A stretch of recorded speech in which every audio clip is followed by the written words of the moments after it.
It's time to blow this scene. Get everybody in the stuff together.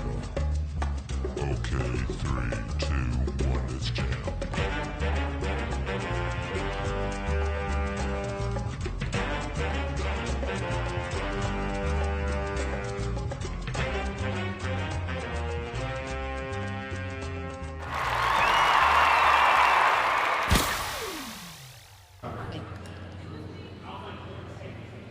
And everything gets drowned out once we start. And boom! What's up? What's up? What's up? Welcome back, goddammit, to another edition of Tell Me a Joke, the guy on the chasing the dream. I'm your host, Maniacal, Menace, Smith, the whole thing like a pimp named Slickback. And today, oh man, I got the heavy hitter on my side. The one that's been out here doing her damn thing.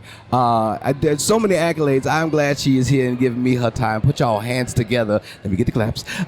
For Mercedes P. Up there it is. Get it. There it is. Oh, how you been? Good. Yeah. You have been on a tear lately. This is this whole little. Like, I need to ask because everybody that I ask that comes on here, they give me the number and I'm like, it's all. So how long you been doing poetry for? I think I just made 6 months. 6 months. Started in June. We in January now. And it's like you and Tiff are like a tag team group that is this whole little tribe that is being built. It is strong. It's on the backs of some heavy hitters, and I like seeing this grow. Absolutely. Yeah, how are you feeling in the midst of all of this? Honest to God, truth. Like, the doors have been opening, and I haven't asked for the doors to be open. Right. So it's more so like, our gifts make room for us. But I never thought that during this journey I would be here. Yeah. So I don't know. It's like an unbelievable type thing. So, and growing up, what did you think you'd be doing? Funny thing is, growing up, I wanted to be a criminal defense lawyer. Oh, really? Yeah. Okay. It didn't really work out like that for me because I ended up getting out of school, and I came from a family that really didn't kind of push towards college and things like that. So it just wasn't big on my list of things to do, and I just didn't know how to go about doing it. So I ended up getting out of school and working. I started working in energy when I've been in that for like 14 years. But recently lost my job right in like June, the end of June. Yeah. So this was not on my list of things to even do just a little bit. So, hey, boom! Shout out to talent. For real. That I didn't know I had. You didn't, and it's crazy when you tap into it, huh? Yeah. Yeah. Like, yeah. Where the pieces in the distance that you have gone in so little time. Every time I talk to somebody like you, it is very amazing. It amazes me just because it's something that, like, he was like, I didn't know I had this, but I tapped into something. And the things that you write about and how you write, it is just like, what? But you didn't know you had this? No. So, okay, let's talk about it. So, I have a bucket list of items that I'm gonna do in life. I'm gonna go skydive one day. Yeah. Okay. Go hiking, that type of thing. And you can easily do that. Yeah, and poetry was on my list of things to do, but more so like, red fish, blue fish, one fish, two fish. Yeah. Not like seriously doing poetry. So like when me and Tiff linked up and started hanging out with one another, it was on some, let's just get each other out the house. We're gonna go to the movies. We're gonna go here. I think we went to the movies, went out to eat a few times. And then she sent me a poetry show at 1. I had never been to one ever. And this was like April, the end of April. And I went to one. I'm like, oh, these people are dope. I've never done this. I enjoy myself. Tiff was like, I got to go with you next time. And I was like, I found this space on Thursdays for gents. They do poetry. Let's do it. So we just kind of went in there and started doing it just to be, you know, a customer and listen and things like that. And I always said, I'm gonna do a poem. I don't know when, but I'm gonna just write something one day just to get off of it, just to say I did it. Not anything serious. But, you know, of course, she ended up liking Anna's poem, and she ended up writing like a response to that poem from a woman's point of view. And then she came to me and she was like, I got this poem. I was like, okay. She ended up reading the poem to me, and I'm like, that's fire. Like, okay. And I was like, you doing it Thursday? I think it was a Sunday. And she was like, no, bitch. Like that. I'm not doing I can cuss. Yeah. Okay. What? Get in there. And she was like, no, I'm not doing it. I said I was going to do it when you did it. So I said, say less. Yeah. So in like 24 hours, I had wrote a piece. I've never recited it ever, but I wrote this piece. Then I think like a day later, I was dealing with a guy at the time, and he had really pissed me off, and he gave me like these sassy vibes, right? Sassy vibes. I just can't deal with sassy guys. Like, you don't understand sassy vibes. So it had birthed my poem Audacity. Not one of my favorite poems. It, you know. Yeah. Talking about men being sassy, that's not my thing, but that's one of the first that's my first poem that I ever recited. So when Thursday came, scared shitless, of course, got on stage, and it's kind of just took off from there. And then I just have not been able to stop writing, and I write what I feel. Yeah. And if I'm in the moment, I write the best shit in the moment. So right. That's wild. That's where I've been at.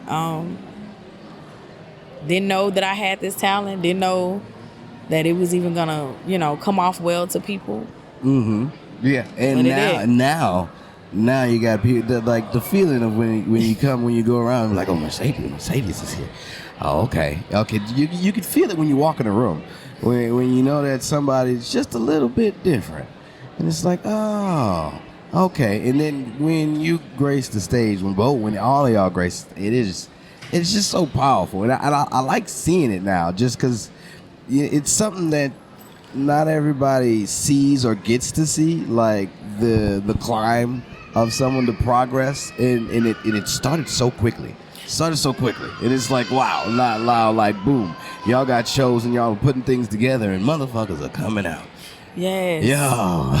Yes. That's the wicked thing. It's like, okay, this is what motherfuckers have been trying to do for so long, but like you've gotten to a point to where you're good enough to where people want to come and hear what you have to say. They want to hear more of what you have to say just because of how you write and the things that you say. And it's like, yes, they're coming in droves, and man. And it's funny because I'm still in shock when people tell me, you know, you're dope. And it means a lot from, especially the older poets telling me, you're dope, you this, and that. And I still, and Tiff will tell you right now, it's like she don't know how fire she is. Yeah. I still am like, no. At this point, I know it's early. But too far. I still don't understand like the capabilities that I have, and it's difficult for me to be like, what?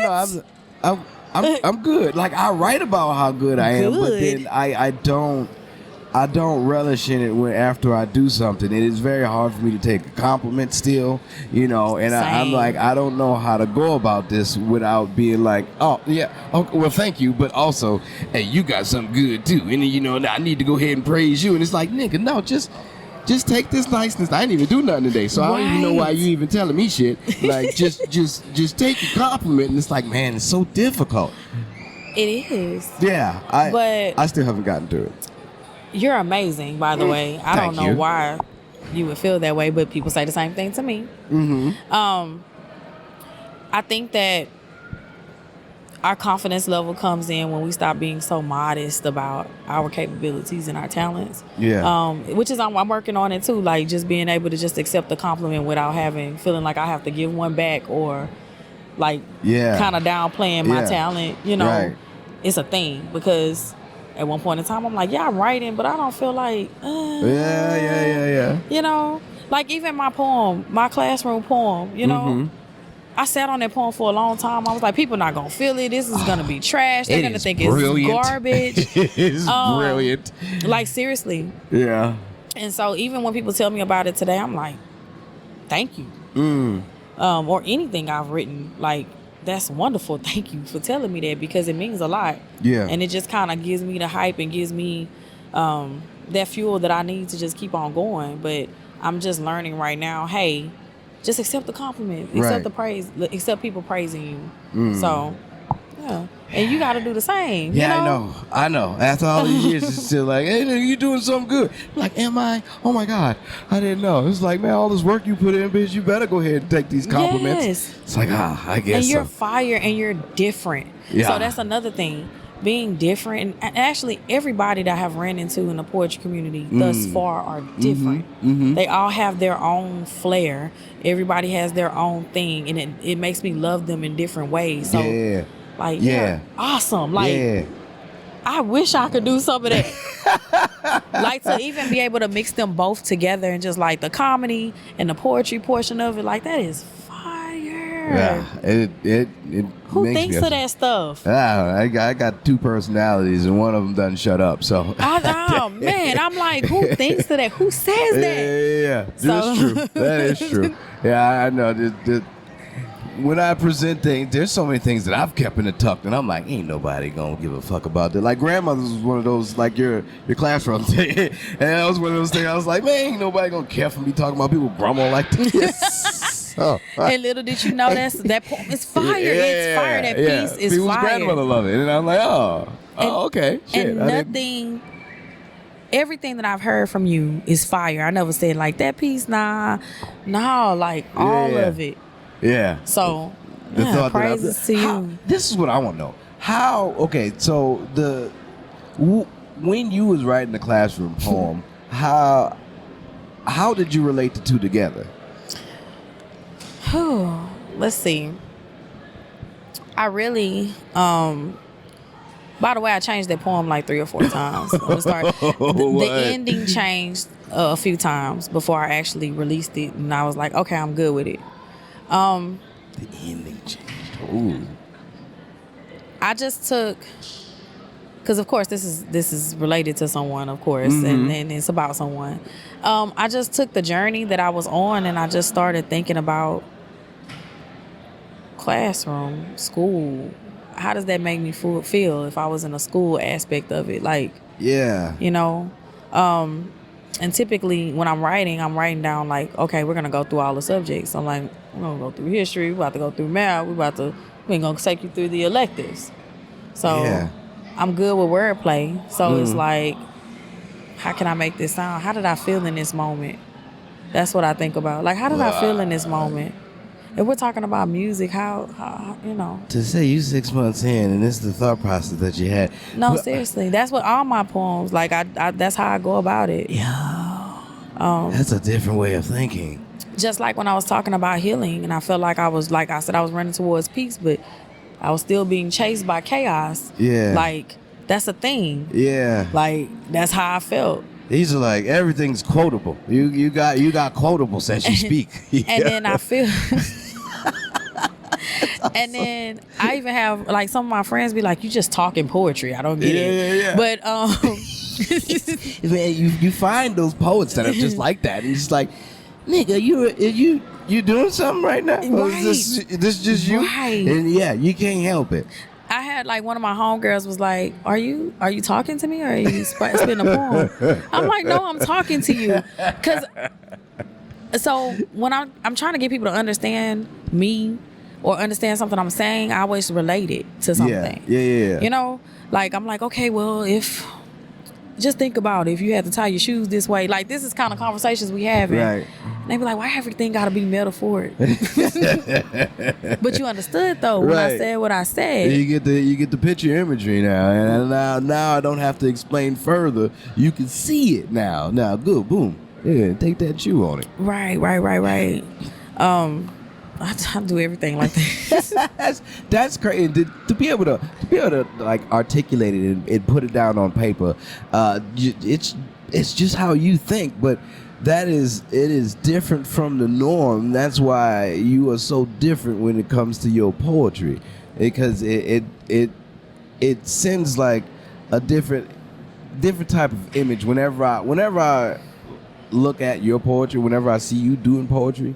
And the way you present it, like, because you have a demeanor that's quiet, and also you're very poignant, you're very on time, and you're somebody that can, like, you can organize. You keep things together. Like, to say you searching for peace, running from chaos, I mean, it's always chaos up here. Like, I don't know. Right. I don't know how you keep it together, but, also be able to articulate things the way you do. It's like, I'll be so enamored by people that can do that can just boom, I got this, and it's like, what? It ain't always been like that. It's not always like that though.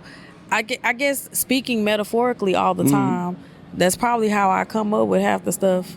Like, I would be talking to my friends and I'd be like, girl, like, I'm just going through it, and it's like I feel like every time I'm running towards peace, like chaos just still be chasing me. Like, this is the conversation that we having, so I'll put that into a poem, and it just comes off like that. Like, I got lines of stuff that I could probably start a poem off of, and I just haven't done it yet. And just in conversation. Where do you like to write at? Anywhere. Anywhere? It doesn't matter? Sometimes when y'all are on the stage, I'm writing. Oh, well, I could see that. They're very inspirational at that moment. Yeah, like, sometimes when I'm in my car, I'm writing. I have spent time. If I left a poetry show and I was inspired by someone or you guys or whatever, or you said something that said, ooh, right there. Yeah. I'm gonna write a poem about that. I'll go in my car and I'll just write it, or I'll write most of it, or whatever is on my dome at the time. Right. I write anywhere. I don't go anywhere for inspiration. It's just wherever it comes. Huh. Yeah. Huh. I know people that are they need specific spots. They need to go specific places. And like, no, this is too noisy. I can't have this. And yeah. I just wrote a new piece. It's a little bit more vulnerable. Something that y'all probably never have heard from. Well, y'all have never heard nothing like this from me. You seem so tough. Like, how do you deal with vulnerability? Like, this whole little pack that we got, this little crew that's here, like, everybody seems so hard, like it does, like, can't much budge them, like it. But I know we all deal with the vulnerability. How do you deal with it? Because you mask it so well. I try, which I shouldn't, like, I've been through so much, man. And like dealing with just fucked up friends and relationships and family members, and it's like every time I'm about to speak in metaphor. Go give it to them. Nah, but seriously, like, every time somebody pushes or I feel like I'm fucked over, I just build a wall. Like, I keep building bricks, like adding brick layers. Yeah. And it's crazy, and I hate that I do that, but as I get comfortable with people, I'm able to remove that, and then some people I can be more vulnerable with than others.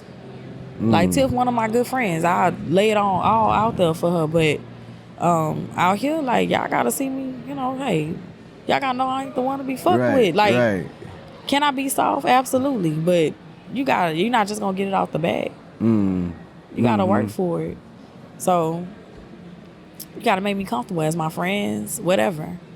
Yeah. I can see the brick wall. I can be like, that's why on the outside it looks so hardened, but now as I get to know you more, it's like, oh, there's a hole in the wall. Hold on.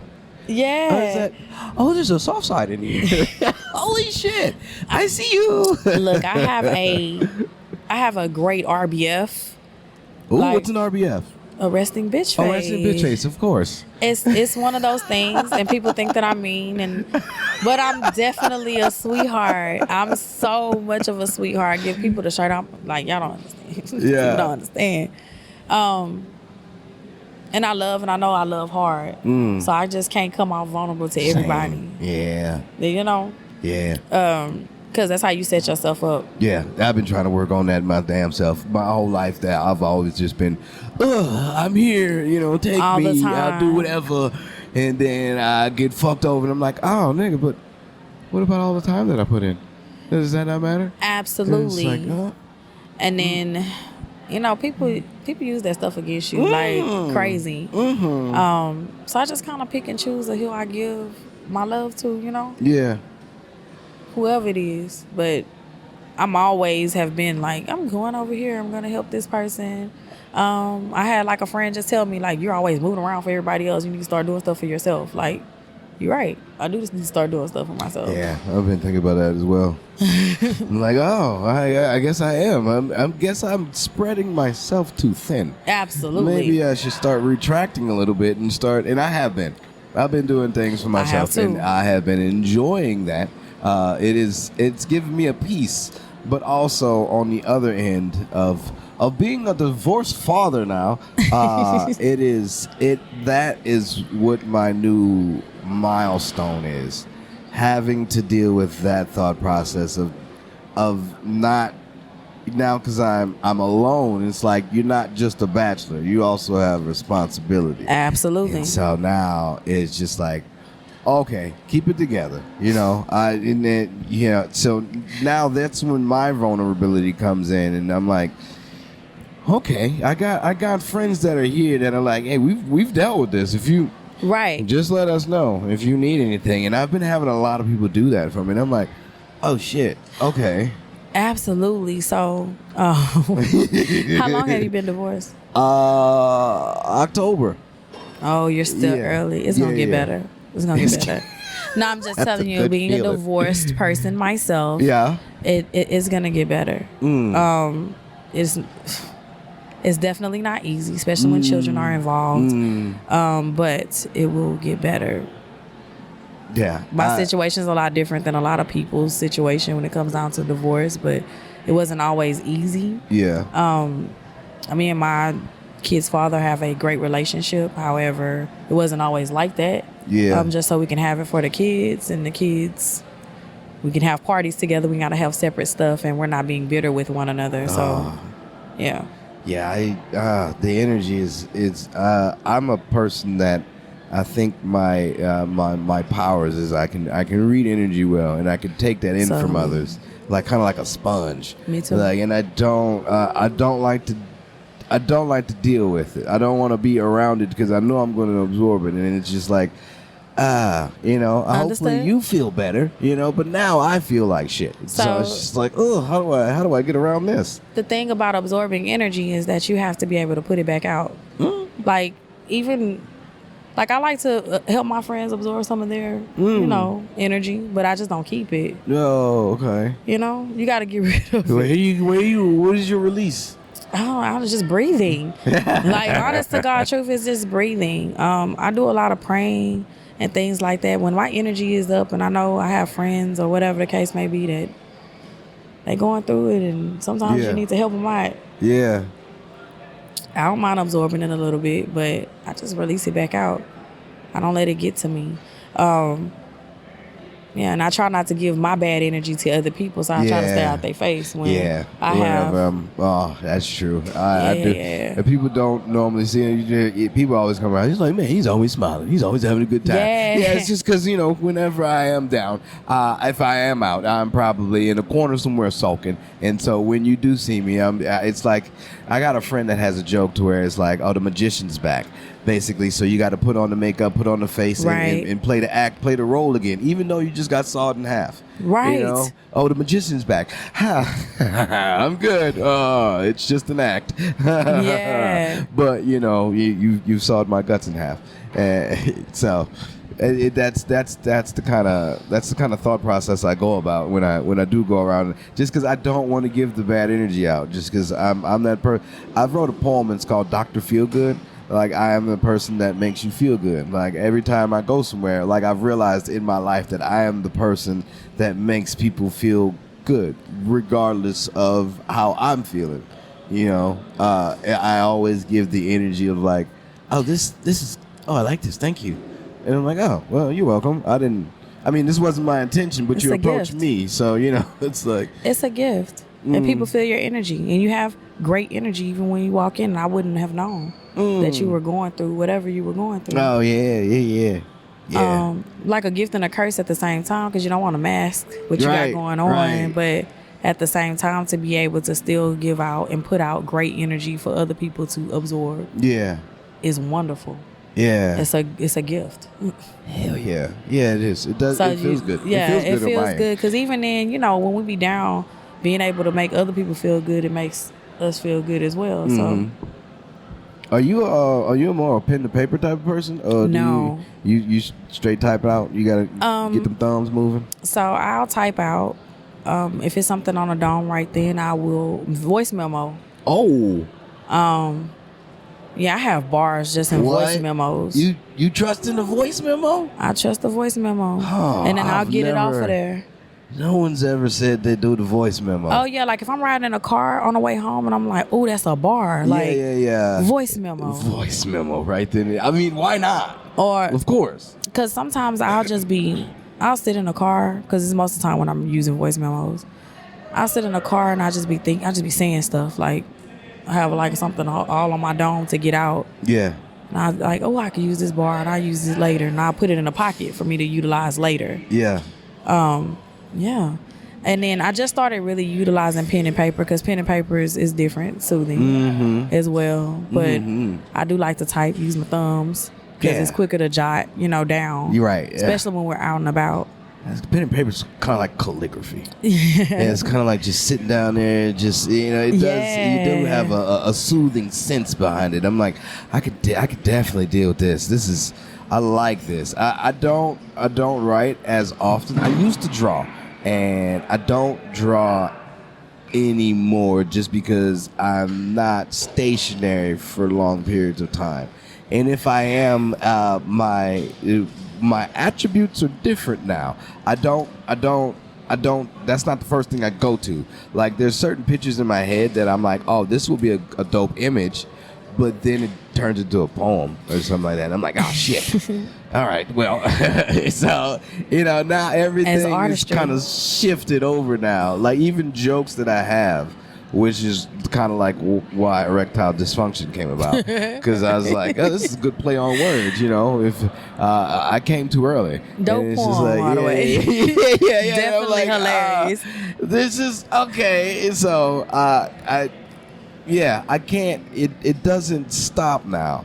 And I've just kind of like laid into it. Like, I always tell myself, I want to go back to comedy. But then I'm like, you're doing comedy, but also you're doing it in a poetic form. And, most people in comedy might not see where you're going with this. You don't have a necessary set, but you can do comedy. But it feels better in a poetry setting just because it's leaning more towards poetic, but also it's silly as fuck. And it's just like, what are you doing? You're breaking the mold of poetry. This should be on a comedy stage, and you can't be talking about limp dicks and shit out here, man. We trying to be sad, nigga. Like, this is poetry. Oh, and I'm no. I'm like, no. What? Like, no, thank you. Mixing the two together already is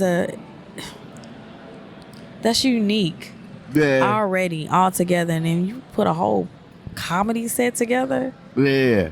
Utilizing poetry in both times you're talking, times you're doing poetry. Yeah. Man, what are you talking about? Yeah. It works. It does. I've had. What are we talking about here? I've had one. I've had a show that I've recorded it. I've just never done it.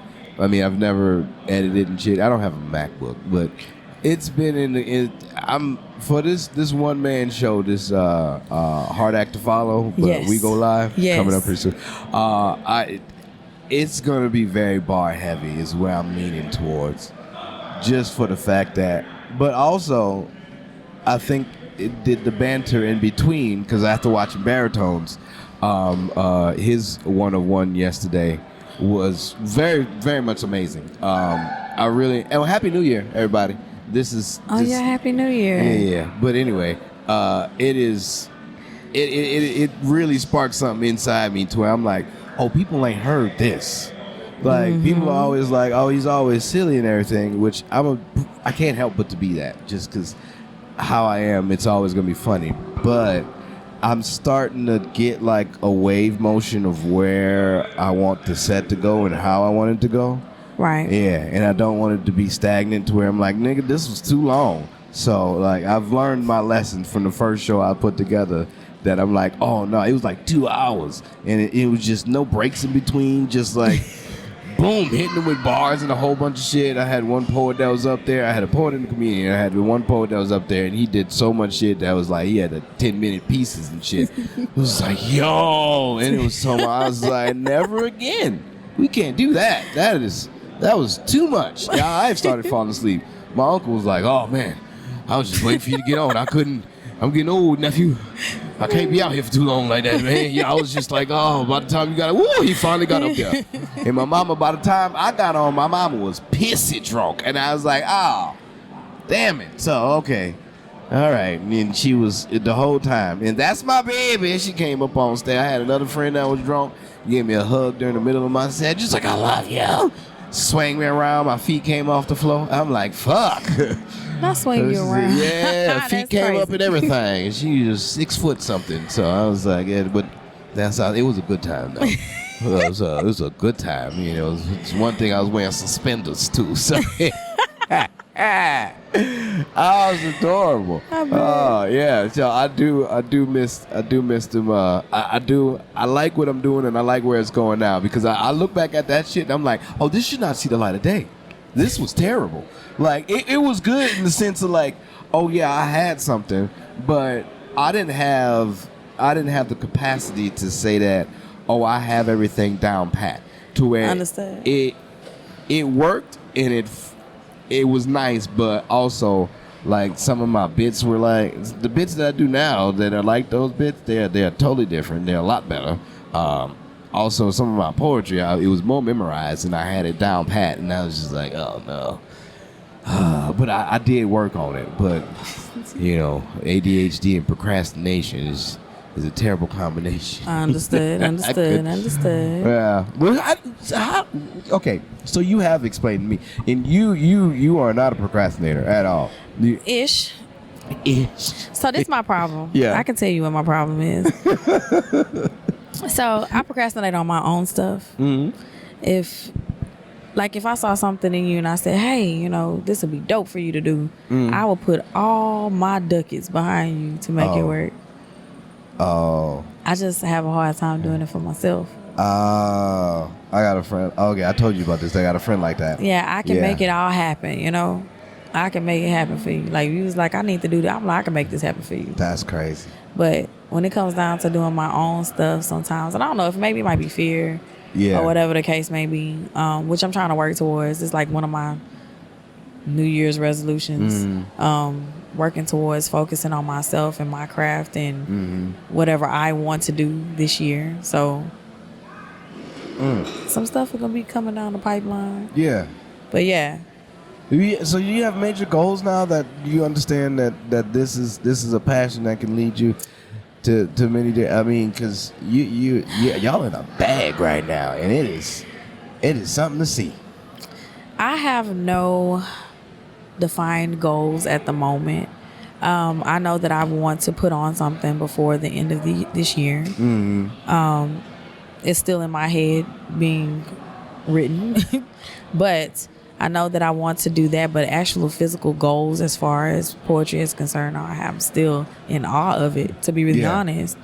Because this year, a lot of stuff started rolling in, and like the Queens of the Mic thing, being asked to do that. Mm-hmm.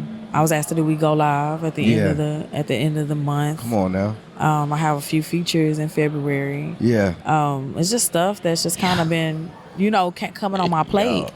But I mean, poets. That's what I'm talking about. But what I'm saying is like it's just amazing. Like I didn't know that I would be here, Yeah. And I'm so grateful for it. I'm so grateful, and I'm still like, y'all think I'm this dope? Y'all really want me to? Yeah. And you're only 6 months in. It just can only get better from here. Like it can't. There's no down slope. It only goes up. And also, poetry is at the Improv. So, do you understand? Yo, do you get it? Do you get what's happening? Understand? Yo, this shit's crazy.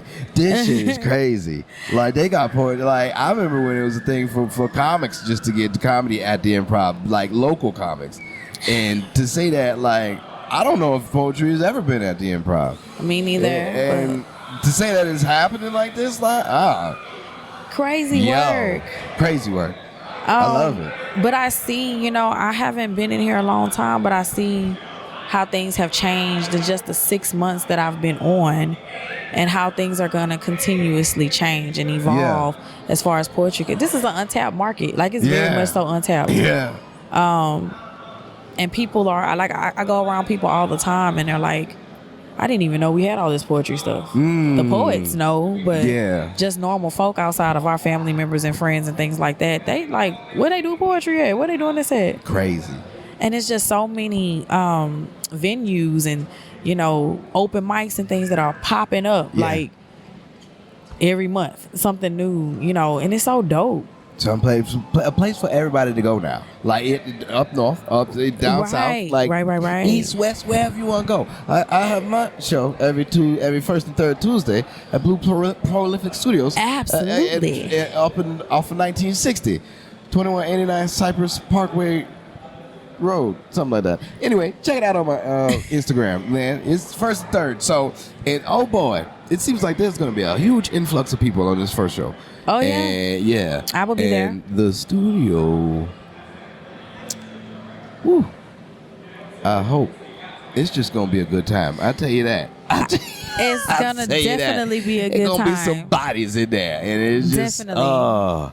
I'm gonna be back in my hosting bag, so that's gonna be fun.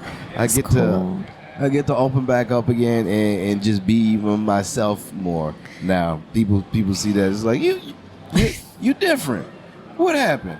I'm like, not good shit. I'll tell you that. It wasn't good. But yeah, I feel a little more happier now. Like, oh, okay, you want to talk about it? Nah, not right now. Not right now. Later. But yeah. But I'm excited. I'm excited to see your show on Tuesday. I would definitely be in the building. Yeah, it is going to be fun.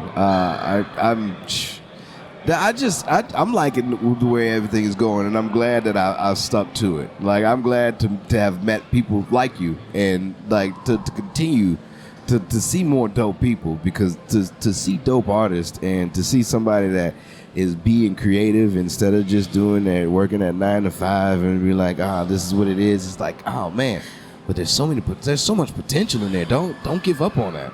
Yeah, to see this is a product of something amazing. Just to let y'all know, like, to say that, boom, 6 months in, to say that you, Tiff, Tella, all y'all, like, only so long been doing this, and to say that, boom, the being able to climb the ranks and just what y'all are doing out here for poetry itself in Lady 380. Oh my God, like to say that, can't wait to pick her brain. She's amazing, man. Yeah. She's so dope. Oh, this is to see. Like, it's one thing to see somebody curate a comedy set and then see them do that, but to see somebody play with words like they do, like y'all do, right? Like how y'all can go ahead and boom. It is more than beyond just comedy. Like it to me now, it is like you've molded a story to where you've thrown double entendres, triple entendres. Like, I'm like, yo, to where I gotta think about it, break it down, and you metaphors, similes, to where you've personified this, and I'm like, nigga, absolutely, this is fun. I want to get into this art form more. Now, just because it seems more difficult. Now, the more I get into it, the more I see dope people like you, and I'm like, I need to be able to know how this happens. Like, how do you do what you do? And yeah. Man, and the exciting part about, like, listening to poetry is that I could hear a piece over and over again and catch something different. Yeah. That's what be the crazy. I'm like, dang, she said that? Yeah. Oh, that's what she meant when she said that. Oh, yeah. That also could have meant this, Right. So it's so fire, like, listening to that. Yeah. I was just thinking about how we as poets, like the talent that you have to sit down and come up with this stuff. Mm-hmm. You know? Yeah. Like, oh my gosh. And I'm like, how you came up with that? How? Why? How does your brain think like that? And why did you take this route? Like, what were you thinking? And why I didn't think of that? Why? Why didn't I think of it? I get that feeling often. I'm like, oh man, that was right there. Wrote this. That was right there. I had a friend that when I came out with comedy poetry, commodity. Yes. Like I sat down and racked my brain to be like, what can be a good, like, what, you know, I need to know what comedy and poetry together, how can this be a good commodity? Cool, fun, I like it. And then I met a friend who also does comedy poetry. Okay. And he goes by the name of Joking Word, and I'm like, get the fuck out of here. Joking Word, that's fire. Oh, it's so good. And I was like, that motherfucker, it's like low-hanging fruit. It was right there. And I was like, oh, what? How did I not think of that? And he dons it. God damn it, I got so excited. Because he's dope. Shout out Kale Sparksdale. Shout out, man. Man, to say that there's only a few other people that actually do, like, are actual doing it intentionally to be comedic with it. Like, there's pieces that are funny, you know, but then there's also people that are intentionally being comedic in their piece, and it's just like, oh, you are doing that, sir. And yeah, he's really fucking good. And some of the things that he does, it makes me upset because it's like, motherfucker, how did you get there first? I definitely wanted to be able to. Oh, that's so good. So yeah, he has this piece about all of the streets and such in California, because they all mean something, but he ties it to like dating a woman, and it's like, Rich, this is good. It's good. He knows what I'm talking about. But yeah, so, you know, to see the growth of where things go in life, especially with arts, because there's to say that not many people do what we do, right? But to see that somebody just kind of steps out of the mode, it's like, where you been? Who are you and where'd you come from? It's like, oh my God, like you fit. Come in, come join the club, because like there's not many people like you, and so like you understand that what you have is what you have now. And now you fit this society. It's like, ooh, we're so cool. Yeah, it is so cool. I'm still, like I tell you, I'm still in awe of it. Like, I'm like, dang, I guess I am a little fire. I guess I am. Yeah. If one person tells you, okay, sure. If two people tell you, all right, fine. But when you got a whole bunch of people telling you, it's like, really? Am I really? I'm good? I'm not good? I just wrote this, like, yeah, you understand other people's brains. And then I'll be so hard on myself when it comes down to poems and stuff, and people like, it's just so fire. We can't help it though. Don't hold on to it. That's what makes us so artists. And when I start writing, man, you know, I was cleaning my house one day, literally shampooing my carpet. Oh. Right? Wow. And then I had a thought, like I started writing this piece that I tell you was very vulnerable to me. Like I probably won't recite it no time soon. But I sat in the middle of, like, the middle of my living room, on the middle of the floor with my phone, and just wrote it all in one. I did not stop. In the process and I'm happy, of shampooing the floor? And I'm happy. Yeah, I was like, I'm halfway through. I'm going to just sit in the middle where it's not wet, because I got to get off of it. You know what I'm saying? So I just sat there, took my phone, and I just wrote it. And it's the first piece I've ever written that I was like, I'm not going to change it. Yeah. It's perfect the way that it is. It's nothing that I'm going to do to change this. So it's just be little stuff like that. And I don't know if the other poets are like this or however. But just me, I'm like, yeah. Oh, I got something in my head. I need to write it down. If I don't write it down, I'm going to lose it.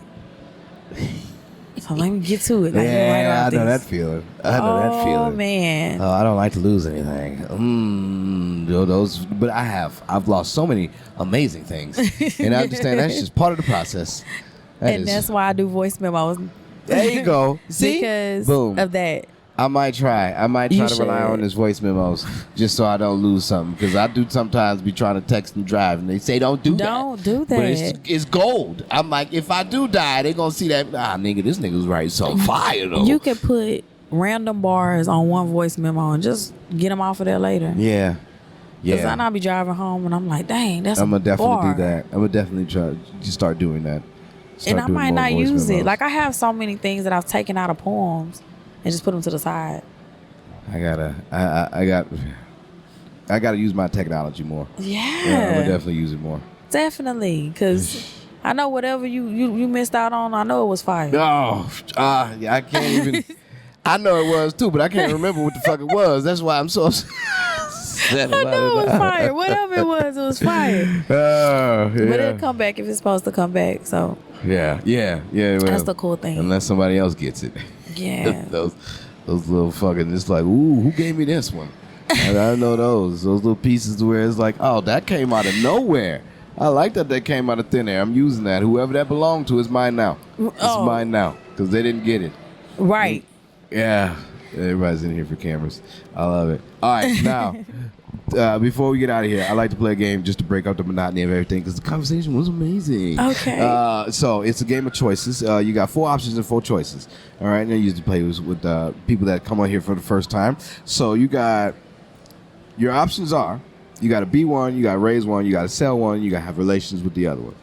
Or be one of them, raise one of them, sell one of them, and relations with the other. Relations, Yeah, okay. And your choices are a mermaid, a mogwai, a Mexican, and a manatee. Oh, what?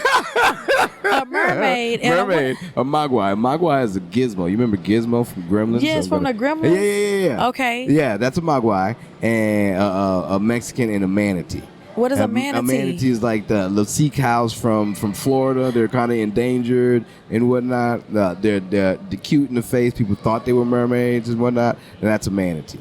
You got what does it do, though? What does it do? It just swims in the water and eats like algae and kelp and shit. But they're endangered and they want to save them. Oh. Yeah. I would probably be a mermaid. Okay. Haley Bailey is a mermaid. Yeah. Mm-hmm. What was the cell one? Yeah.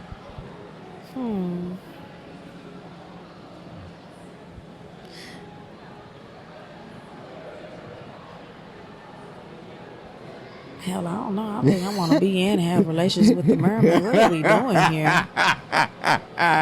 Yeah, I mean, I have relations with the Mexican. Who's the cell one? Yeah. I don't want to sell if it's endangered. You worried about that? Yeah, because maybe I could sell it later, though. I could be in, a relationship with it now and sell it later. You understand what I'm saying? Might make more money if I hold on to it for long enough. I feel that. So you're going to raise that to sell the mogwai? Yeah, okay. Regardless, you're going to make money on the end. Hey, yeah. Somewhere I'm going to make some money. Yeah. So. That's perfect how you came up with that.